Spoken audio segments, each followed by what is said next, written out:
कि घाम लगता जे राजा घाम लगता लेके आई इसी जिला का आप लोग का प्यारा भाई किशन जी का ये लिखा हुआ गाना आप लोगों ने मेरा सुना होगा। और उन्होंने एक और गाना लिखा था, हमारे सनी बाबा के भाई हैं, जो सनी बाबा आप सबके जिला के कलाकार हैं, उन्हीं के भाई हैं किशन जी। उन्होंने गाना मेरे लिए एक लिखा था, अरे कि चाहे पिया जवानी हमर जगई रे गइला। कितने लोगों ने गाना सुना, पर हाथ उठाइए तो। बाप काजल जी को ये गाना के लिए रोकिएगा, वो मेरे दिल के करीब का गाना है, उनके साथ करना है।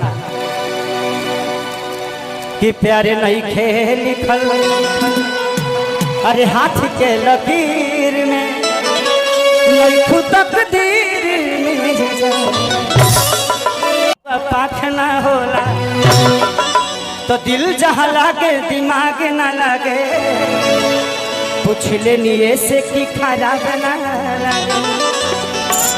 कि अपना बाजारा में हमारा के आवे देबू का, एगो बात बताई तो बताए देबू का।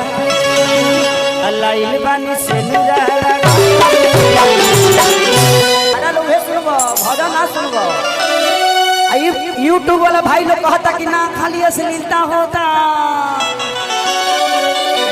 तो भजन में मनोरंजन ना होला। I am Khesari Lal Yadav, I am not Dhirendra Shastri. हम धीरेन्द्र शास्त्री बाबा तो नहीं है, बागेश्वर धाम तो है नहीं कि मंच पे आके हम प्रवचन करेंगे, उनका जौन अलग है। 3 तारीख को खेसारी लाल यादव वहां भी जा रहा है, हमारे कार्यक्रम में 3 तारीख के बाबा के धाम पर, तो आप लोग भी आइएगा। टिकट हम करा देंगे, चाहे टिकट तू अपने से करा लिया, मोदी पैसा दे दे। हाँ चला देना, कितना लोग हम तू अपना से टिकट करा के चले, ये पैसा हम दे दे, ठीक बा।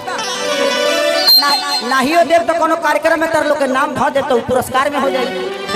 आओ